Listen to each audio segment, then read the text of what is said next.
एक समय की बात है। एक गांव में बुढ़िया माई रहती थी। गांव की सभी औरतें तुलसी माता को सींचने जाती थी। सब तो सींच कर आ जाती, परंतु बुढ़िया माई सींचती और कहती, हे तुलसी माता, सबकी दाता, मैं तेरा विडला सींचती हूँ। मुझे बहू दे, पीले रंग की धोती दे, मीठा मीठा घास दे, वैकुंठ में बास दे, चटक की चाल दे और 11 का दिन दे, कृष्णा का कंधा दे।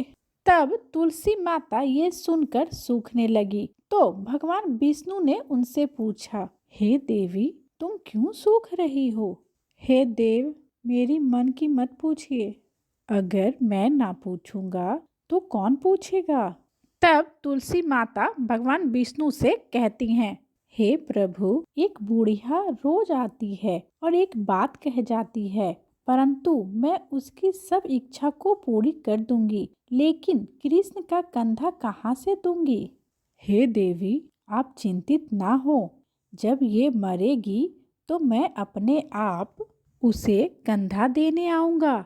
तू बुढ़िया माई से कह देना। एक दिन बुढ़िया माई मर गई। सारे गांव वाले इकट्ठा हो गए और बुढ़िया को ले जाने लगे। तो वो इतनी भारी हो गई कि किसी से उठ ही नहीं रही थी।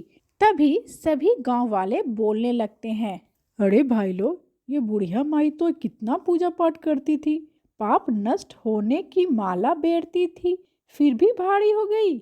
ये बुढ़िया माई तो हम लोगों से नहीं उठने वाली।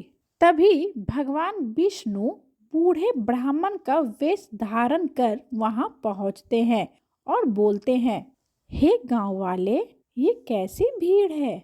ये बुढ़िया मर गई है, पापिन थी, इसलिए किसी से उठ ही नहीं रही। इतने में ब्राह्मण बने भगवान विष्णु बुढ़िया माई के कान के पास जाकर बोलते हैं, हे बुढ़िया माई, पीताम्बर की धोती ले, मीठा मीठा घास ले, बैकुंठ का वास ले, चटक की चाल ले, चंदन का काठ ले, झालर की झंकार ले, दाल भात को जीवन और कृष्णा का कंधा ले।